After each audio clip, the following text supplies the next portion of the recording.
Ini adalah pertemuan yang ke-164, pekan yang ke-164, dan kita akan membahas seorang sahabat Nabi yang mungkin tidak setenar Umar bin Khattab, ya, tidak juga sepopuler Utsman, Ali, ya, ataupun sahabat Nabi yang lainnya, ya. Namanya adalah Fairuz Ad-Dailami, ya, namanya Fairuz Ad-Dailami, ya.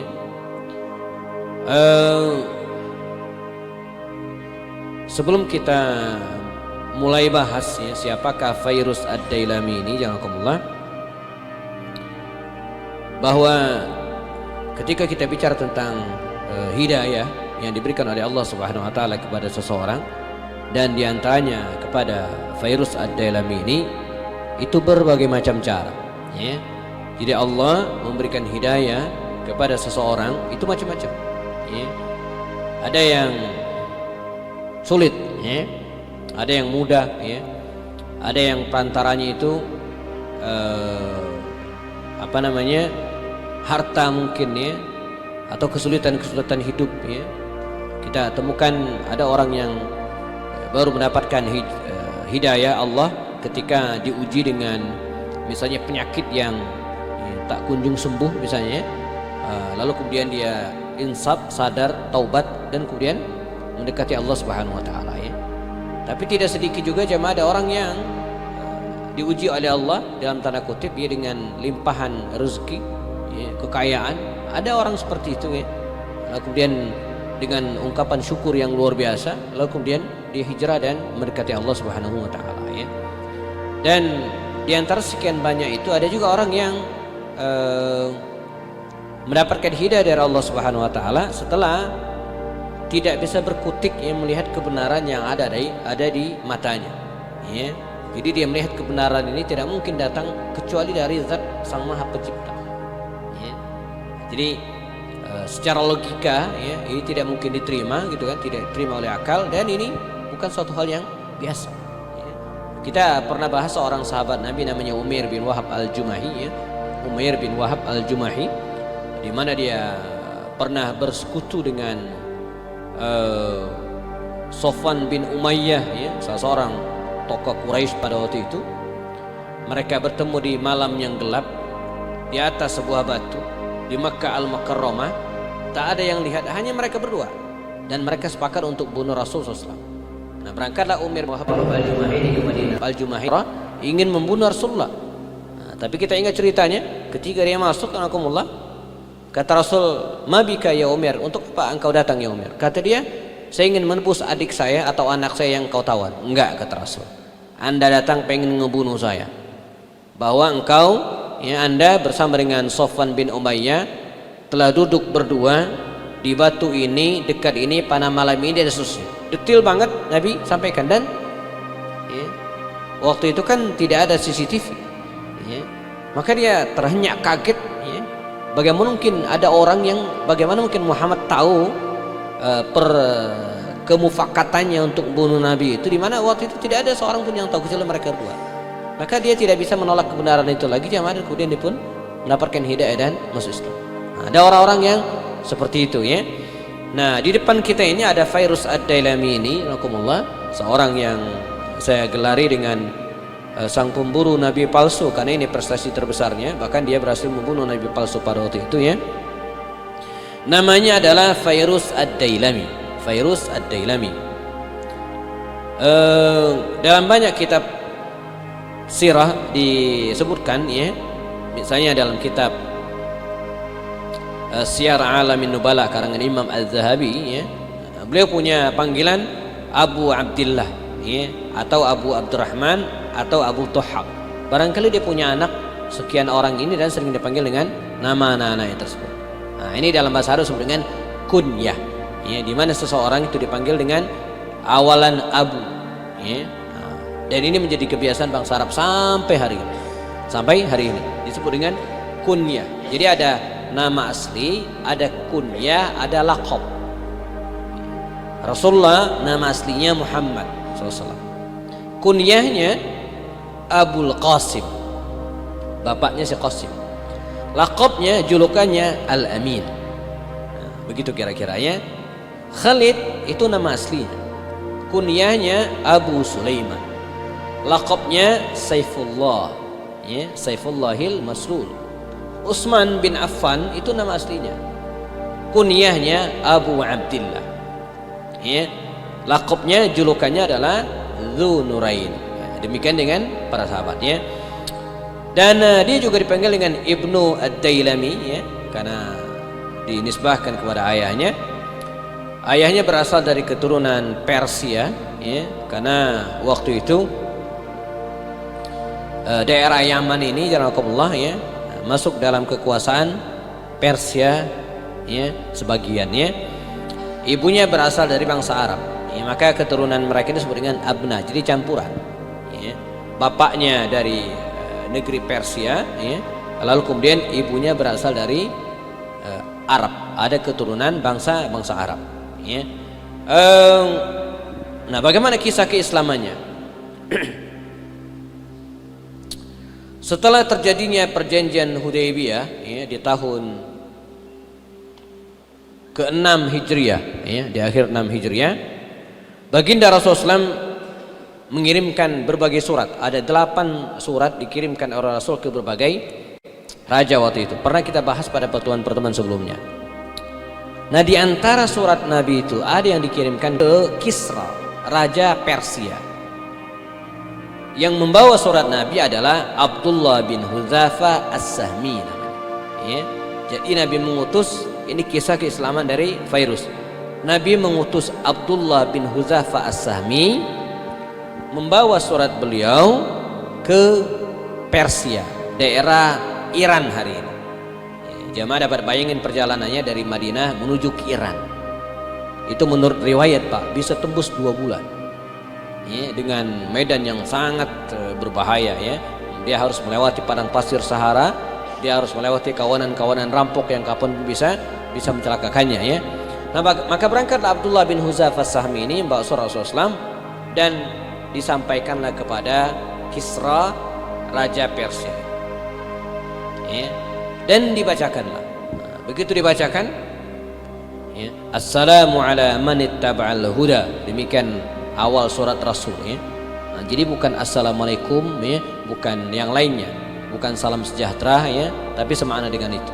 Dan ini karena itu para ulama mengatakan kita tidak boleh mengucapkan salam kepada non muslim, gitu, ya, dengan Assalamualaikum, kecuali mereka mulai dulu, ya. Kalau mereka mengucapkan duluan Assalamualaikum warahmatullah, maka kita cukup mengucapkan, ya, hal yang sama, jangan lebih baik Assalamualaikum, ya, atau Assalamu ala man ittaba'al huda, salam sejahtera bagi orang-orang yang mengikuti petunjuk, kata Rasul. Min Muhammadin ila azimil faris, kata Rasul.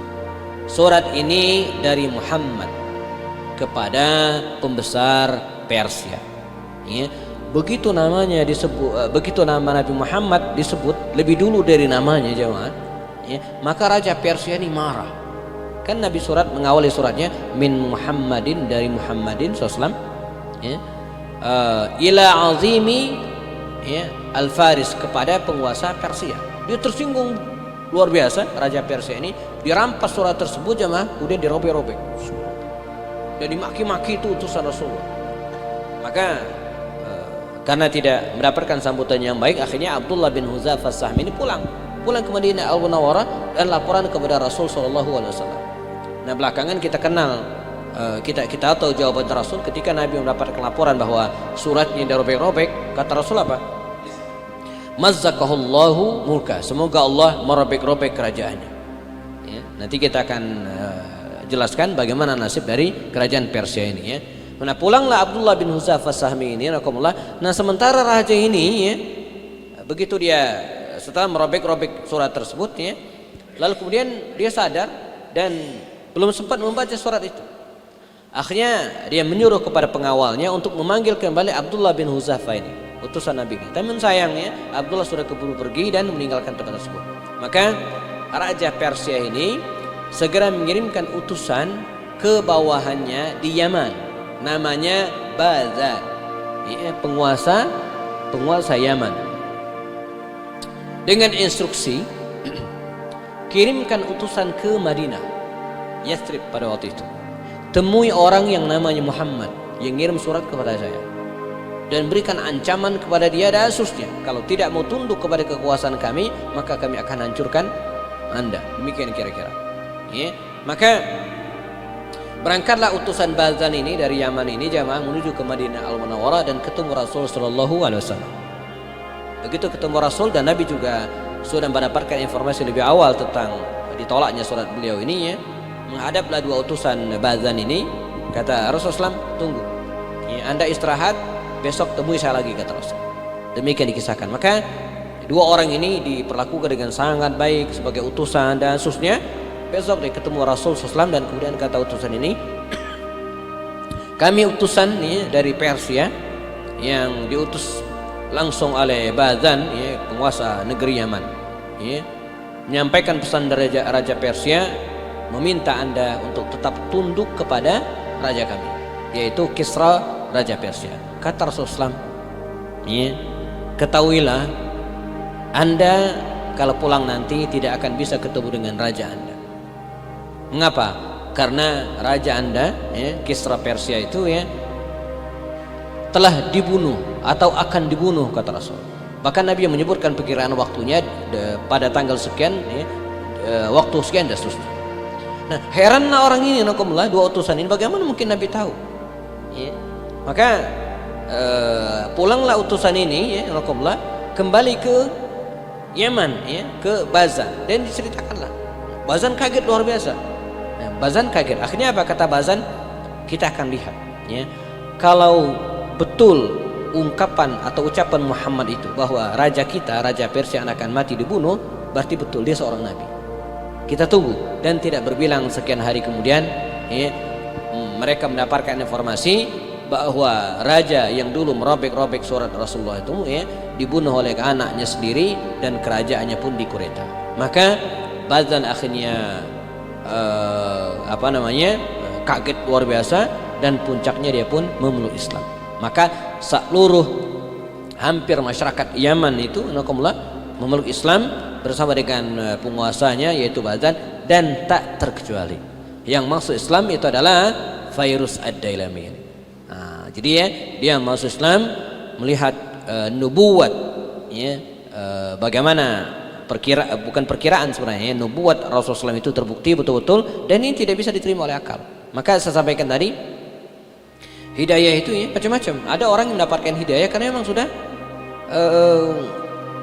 menurut dia penelitian ini nggak mungkin bikinan manusia ya.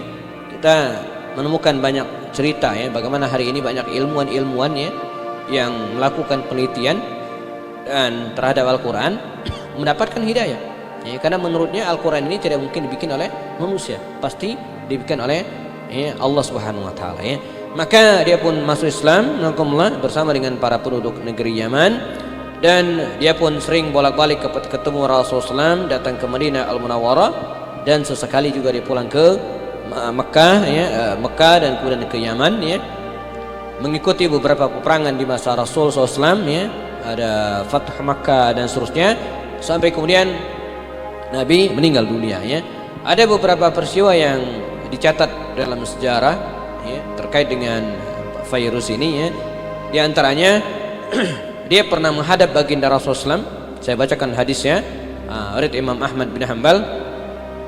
Haddatsana Musa ibnu Dawud qala haddatsana Ibnu Lahiyah an Abi Wahab Al-Jaishani an Ad-Dhahhak ibnu Fairuz an abihi qala, telah dituturkan ya, atau telah menceritakan kepada kami Musa bin Daud ya, lalu kemudian dituturkan oleh dari Ibnu Lahiyah dan lalu kemudian Abi Wahab Al-Jaishani dari Dhahhak bin Fairuz. Jadi hadis ini diriwayatkan oleh putranya Fairuz namanya Ad-Dhahhak. Karena itu Fairuz dipanggil juga dengan Abu Dhahhak.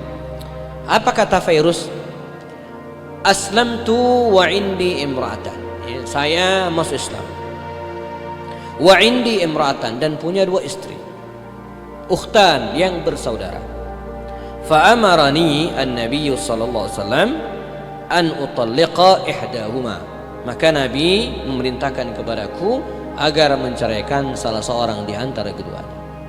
Ini sebagai dalil jamaah di mana terjadi perubahan syariat dari umat-umat sebelumnya ya ke umat Rasulullah, di mana pada umat-umat sebelumnya seorang laki-laki itu boleh menikahi perempuan adik kakak bersama-sama seperti yang terjadi pada Nabi Yakub alaihissalam. Ya, Nabi Yakub itu punya 2 istri, dua-duanya adik dan kakak, dan itu dibolehkan pada waktu itu. Nah, dalam syariatnya Rasulullah itu nggak boleh. Jadi kan itu kalau kita lihat sejarah para nabi, tauhid mereka sama, tapi syariatnya ya, minhaj itu yang mungkin berubah. Ya, mungkin sholatnya iya, tapi tata cara sholatnya mungkin nggak sama. Kurban ada, tapi tata cara berkurbannya beda. Ya, apalagi aturan pernikahan juga demikian. Ya, bahkan kalau kita baca sejarah di masa Nabi Adam, bukan hanya menikahi adik kakak secara bersama-sama, ya, tapi bahkan seseorang boleh menikahi adik kandungnya sendiri. Mengapa? Karena waktu itu belum ada orang mau nikah dengan siapa kalau tidak dengan adik kandungnya sendiri. Ya. Nah, jadi ini dalil jamaah bahwa dalam Islam ada disebut dengan mahram muaqqad. Ya, kita bahas fikih sedikit ya. Mahram muaqqad itu adalah wanita yang haram kita nikahi tapi sementara haram kita nikah. Ya. Di antara siapa? Adik istri kita. Saya nih menikah dengan si fulana. Nah, istri saya ini punya adik, maka adiknya istri saya ini itu mahram. Saya tidak boleh menikah dengannya. Tapi muaqqad, tapi sementara. Kalau istri saya meninggal atau saya menceraikan istri saya, maka adiknya ini menjadi halal bagi saya. Ya, jadi kita tidak boleh menggabungkan istri ya, 2 orang perempuan yang adik kakak secara bersama-sama. Ya, dan ini terjadi dalam keluarga Rasul juga demikian. Ketika Nabi menikahkan anaknya Ruqayyah dengan Utsman, ya, dan ketika Ruqayyah meninggal maka Rasul menikahkan anaknya lagi namanya Ummu Kulsum kepada Utsman bin Affan. Ya, makanya Utsman itu dijuluki dengan Dzunurain, orang yang punya 2 cahaya lantaran menikahi putri Rasul, ya, 2 putri Rasul secara bergantian. Ya, nah ini syariatnya ya. Baik. Selanjutnya nakumullah. Sekembali dari haji wada di tahun ke-10 Hijriah, ya, masuk tahun ke-11 Hijriah, Rasulullah SAW sakit. Ya. Ada yang mengatakan Nabi itu sakit sampai 19 hari, tapi yang agak parah dalam tanda kutip jelang beliau meninggal dunia itu 5 hari. Ya, hari Kamis, Jumat, Sabtu, Ahad dan Senin meninggal. Nah, jadi bisa disebut mulai dari Rabu beliau ke Baqi di hari Selasa. Rabu itu sudah mulai panas badan beliau. Rabu, Kamis, Jumat, Sabtu, Ahad. 5 hari beliau sakit, dan hari Senin waktu duha tanggal 12 Rabiul Awal beliau meninggal dunia. Ya. Nah, ketika beliau meninggal dunia, bahkan kisah-kisah sebelumnya sebelum jelang wafatnya, ketika beliau sakit ya, ini kemudian sempat menyebar ke berbagai wilayah, dan kemudian efeknya apa? Ada beberapa orang yang pada awalnya terpaksa masuk Islam, ya. Jadi karena wilayah mereka sudah dikuasai oleh Rasulullah dan kaum muslimin, maka dia tidak ada pilihan kecuali menyerah. Jadi ada orang yang masuk Islamnya karena terpaksa. Nah, begitu mendengar Rasulullah SAW sakit, maka dia ya segera membelot. Ya, bukan hanya membelot secara kekuasaan terhadap Rasulullah, tapi juga membelotkan akidahnya, murtad. Kalau kita hitung ada 5 orang yang murtad pada waktu itu, tapi yang terkenal ini 3 ya. Yang pertama ada yang namanya Aswad al-Ansi ya. Aswad al-Ansi ini ya orang di Yaman ya, dia murtad ya. Lalu yang sangat berbahaya itu namanya Musailamah al-Kazzab. Ini nabi palsu yang sangat berbahaya ya, nanti diperangi di era pemerintahan Abu Bakar As-Siddiq.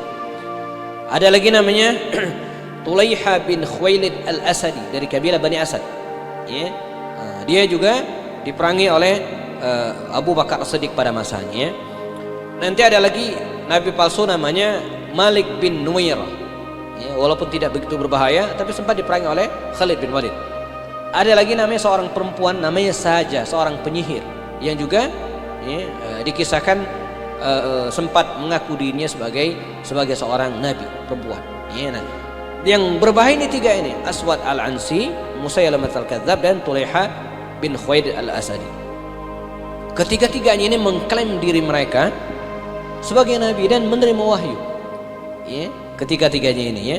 Nah, kita tidak akan bahas ketiga-tiganya, tapi yang ada sangkut paut dengan kisah kita hari ini adalah Aswad al-Ansi. Aswad al-Ansi.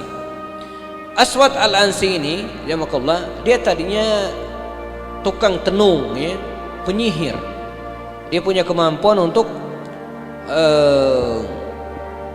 menyihir ya orang lain ya, misalnya mengubah gelas misalnya menjadi apa gitu ya. Dan ini dia punya, maka kemampuan sihirnya ini ya, kemampuan yang menyihir ini dianggap satu mukjizat oleh orang lain ya, oleh penduduk secara umum ya, dan dianggap dia sebagai orang yang punya kelebihan, dan dengan cara itu kemudian dia mengaku dirinya ya, menjadi nabi ya, bertubuh kekar dan kuat ya, dan dia pintar bicara, pandai bicara ya, dan ngajak orang, dan akhirnya nakumullah dia mengaku dirinya sebagai nabi. Dan kebetulan waktu itu Raja Yaman ya, yang namanya Bazan tadi meninggal dunia, sehingga kekuasaan di Yaman itu praktis kosong. Maka diambil alihlah oleh dia ya, Yaman ini ya, dan bahkan ada salah satu dari putra dari Bazan ini ya, namanya Syahar, itu dibunuh, dan menantu Bazan namanya Dazan ini dinikahi. Di istri Syahar yang merupakan putri Dazan tadi dinikahi, dinikahi secara paksa ya. Pengikutnya semakin banyak ya, di daerah Yaman ini, dan besar sekali. Maka dalam waktu singkat kekuasaannya meluas ya, itu dikisahkan hampir ya, seluruh daerah Hadramaut, bahkan sampai naik ke atas ke arah Taif kita kenal hari ini. Kekuasaannya begitu besar ya. Nah, Rasulullah SAW ya, ketika mendengar hal tersebut segera mengirimkan utusannya ya ke Yaman, dan memerintahkan kepada para sahabatnya yang tinggal di Yaman untuk segera menyelesaikan ya, gejolak nabi palsu tersebut, kekisruhan yang ada di Yaman tersebut.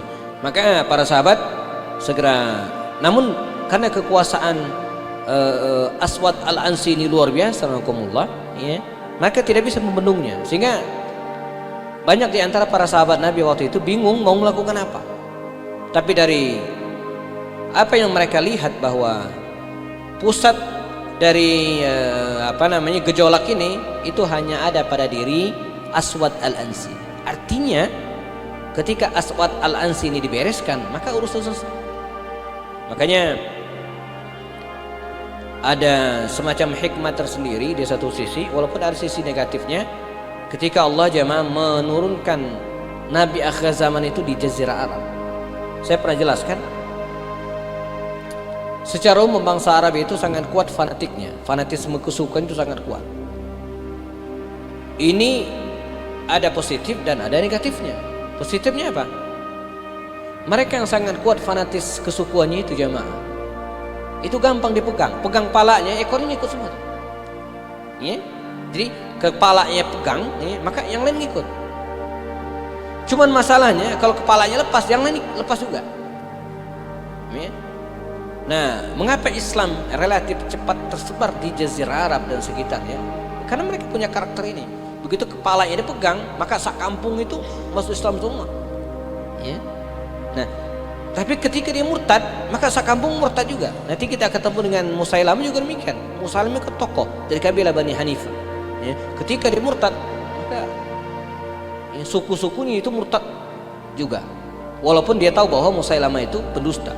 Bahkan di antara mereka pernah mengatakan, na'lamu anna Muhammadan amin, kami tahu Muhammad itu amin, orang yang terpercaya. Wa na'lamu anna Musailamah kadzdzab, dan kami tahu Musailamah itu pendusta. Tapi karena Musailamah satu kampung dengan kami, maka kami berada di belakangnya. Nah, juga demikian.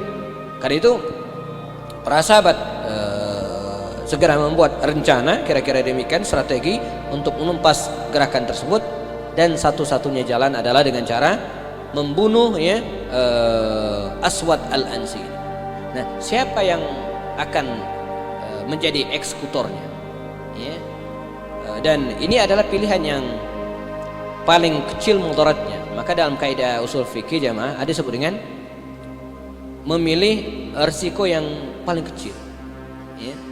Membunuh itu nggak boleh asalnya. Tapi kalau membunuh itu akan menjadikan menghilangkan mudarat yang lebih besar, maka jadi boleh. Apalagi ini sudah murtad. Ya. Kalau dengan terbunuhnya Aswad Al-Ansi ini kondisi akan menjadi aman, maka itu dibolehkan. Ya. Jadi mengambil risiko yang paling kecil untuk menyelamatkan yang lebih besar. Ya. Maka Fairuz ini segera menyusun rencana dengan teman-temannya, dan dikisahkan ya agak sulit menembus benteng pertahanan Nabi palsu ini karena dia berada di istana yang dikawal ketat oleh pengawalnya ya. Namun yang menguntungkan mereka karena wanita ya yang merupakan putri dari Bazan tadi, Syahar namanya tadi ya, yang dinikahi paksa oleh Aswad Al-Ansi ini ya, masih berpihak kepada mereka, sehingga dialah yang memberikan bocoran ya, memberikan menunjukkan tempat-tempat yang mungkin mereka bisa masuki. Maka disisakan akhirnya mereka membuat kesepakatan untuk membunuh Aswad Al-Ansi ini pada satu malam ya. Nah, itu panjang ceritanya, tapi intinya dari sekian banyak ruangan-ruangan tersebut mereka sudah membidik tempat tidur Aswad Al-Ansi, dan tidak mungkin masuk dari pintu depan. Nah, salah satu caranya dengan cara menjebol salah satu dinding yang akumulasi, dan itu kalau dijebol pasti akan ketahuan.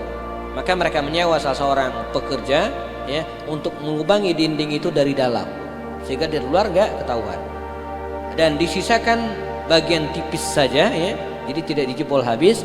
Dan pada malam hari yang sudah ditentukan, Fairuz Ad-Dailami ini ya dengan sepenuh keberanian dia menjebol tembok tersebut, masuk ke dalam, dan kemudian membunuh ya Nabi palsu Aswad Al-Ansi. Sampai ketika dia sedang tidur, lalu kemudian dibunuh gitu ya, sampai kedengaran suaranya ya, terdengar suara-suara. Kita kebayang orang dibunuh sedang tidur gitu kan, terdengar suara-suara aneh. Dan ketika pengawal ingin datang ya melihat hal tersebut, maka kata Fairuz ya, kata dia apa? Tidak ada apa-apa ya, kembalilah kalian ya. Kata mereka, itu tadi suara apa? Oh, tenang, itu nabi kalian ini sedang menerima wahyu gitu kan. Jadi suara lenguhan gitu kan, habis dibunuh ini ya mengeluarkan suara. Kata Fairuz ya, mungkin ya nabi kalian ini ya sedang mendapatkan wahyu. Akhirnya mereka keluar, dan sehingga keesokan harinya kaum muslimin yang sudah sadar itu segera bisa memulihkan kondisi Yaman, dan Yaman pun kembali ke pangkuan Islam ya. Nah, yang menarik hukumullah, setelah Yaman berada aman kembali ya, di pagi harinya Fairuz Ad-Dailami ini segera mengirimkan surat kepada Rasul sallallahu alaihi wasallam. Jarak Yaman ke Madinah itu cukup jauh. Ya, kalau kita lihat peta, Yaman itu di bawah, nanti dia melewati Jeddah, melewati Mekah, dan kemudian lalu ke Madinah Al-Munawwarah. Mungkin sekian hari kalau kita perkirakannya. Nah, ketika surat ini dalam perjalanan ya, utusan Fairuz ini datang menemui Rasulullah. Nah, Rasulullah yang memang sudah sakit pada waktu itu ya, mengatakan ya, dan dia sudah mendapatkan wahyu dari Allah Subhanahu wa taala. Kata dia apa? Kata Rasulullah apa? Ya, padahal utusan itu belum datang. Rasulullah mengatakan bahwa Aswad Al-Ansi itu telah dibunuh. Aswad Al-Ansi telah dibunuh. Nah, ini merupakan bagian dari mukjizat yang diberikan oleh Allah kepada Nabi Muhammad SAW. Karena Nabi tahu informasi tersebut dari Allah. Dan bukan zaman sekarang. Kalau zaman sekarang bisa via WhatsApp informasi. Dulu kan nggak ada. Ya, sementara Yaman dan Madinah itu jauh. Qatalahullahu al-'abdus salih. Ya, dia telah dibunuh oleh seorang hamba yang saleh, Fairuz Ad-Dailami. Ya, dalam riwayat lain disebutkan qatallahu rajulun mubarak min ahli baiti mubarakin.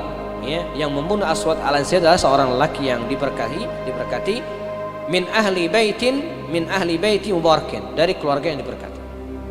Fairuz kata dia telah menang. Fairuz telah menang. Dan Nabi pun akhirnya meninggal dunia dan kemudian dia pun dimakamkan. Setelah sekian hari Nabi meninggal dunia, utusan dari Fairuz ini datang persis mengabarkan berita tentang terbunuhnya Aswad al-Ansi Nabi palsu dan dibunuh oleh Fairuz. Dibunuh oleh Fairuz. Nah, sisanya Fairuz ini setelah Nabi meninggal dunia, dia tetap menyertai khalifah-khalifah setelahnya, dan tibalah pada masa pemerintahan Umar bin Khattab. Kita cukupkan sampai di sini karena jelang waktu Isya. Suatu saat di masa Sayyidina Umar bin Khattab radhiyallahu anhu, Umar yang memanggil Fairuz ini. Umar mengirimkan surat dan meminta Fairuz ad-Dailami ini yang tinggal di Yaman untuk ke Madinah Al-Munawwarah. Dipanggil oleh Umar bin Khattab untuk suatu keperluan. Nah, ketika dia akan masuk ke ruangan Umar, tiba-tiba ada seorang pemuda dari Quraisy, tiba-tiba menyela gitu kan, memaksakan kehendak untuk masuk lebih dulu, padahal ngantri. Padahal ada antriannya. Jadi Umar itu jemaah di waktu-waktu tertentu dia semacam membuka dirinya untuk ditemui oleh siapapun dan menyampaikan masalahnya. Dan Umar biasanya skala prioritasnya itu mau-maunya dia. Terserah dia. Bahkan dia pernah bertengkar dalam tanda kutip dengan Abu Sufyan bin Harb, karena Abu Sufyan itu pengen ketemu Umar, tapi Umar nyuruh orang lain masuk. Sementara orang yang disuruh masuk oleh Umar itu adalah orang-orang yang rakyat biasa. Sementara Abu Sufyan kan pengusaha dari kalangan bangsawan. Tapi kata Umar, enggak, karena mereka lebih mulia dan masuk Islam lebih dulu daripada Anda. Nah, ini seorang laki-laki pemuda dari suku Quraisy ini, dia merasa orang Quraisy gitu kan. Sementara Fairuz ini orang Yaman, dia menyeruak masuk dan ingin mendahului Fairuz. Fairuz emosi, dia pun marah dan spontan dia dipukul, ditampar pemuda tersebut mengenai hidungnya dan berdarah. Demikian dikisahkan berdarah. Lalu dilaporkanlah hal itu pada Sayyidina Umar bin Khattab radhiyallahu anhu. Maka dipanggil oleh orang itu, suruh masuk, disidang. Dan Fairuz mengaku dia salah karena emosi, dia mengaku salah.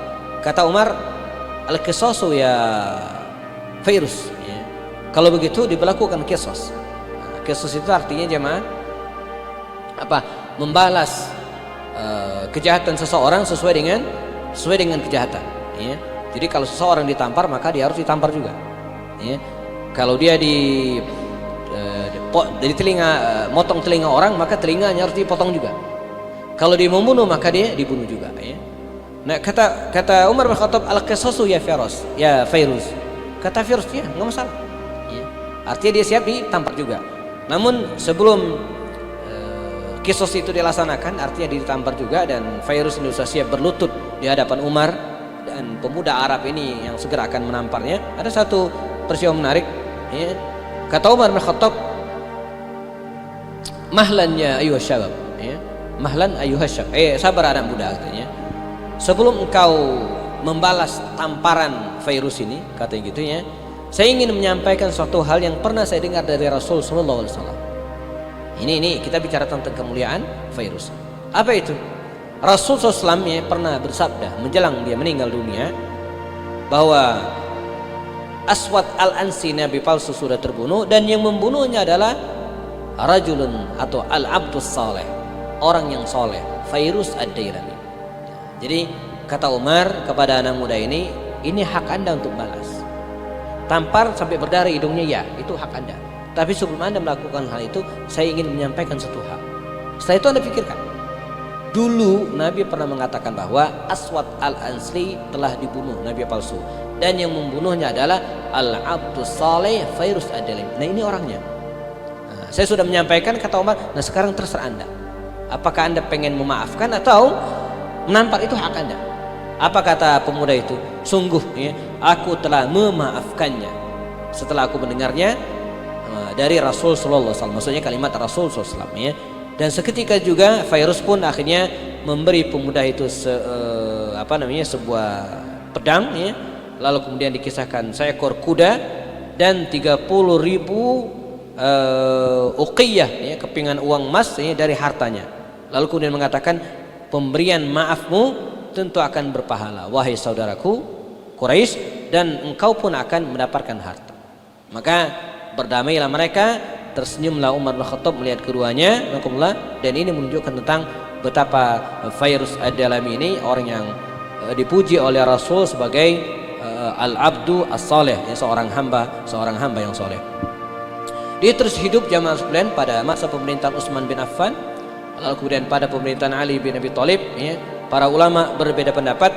Ada yang mengatakan Fairuz ini meninggal di masa Utsman bin Affan ya, tahun 35 Hijriah. Namun ada juga yang mengatakan Fairuz Ad-Dailami ini meninggal pada tahun 53 Hijriah. Artinya kalau dia meninggal di tahun 53 Hijriah bukan di masa Utsman. Ya, sebab Utsman itu meninggal tahun 35 Hijriah.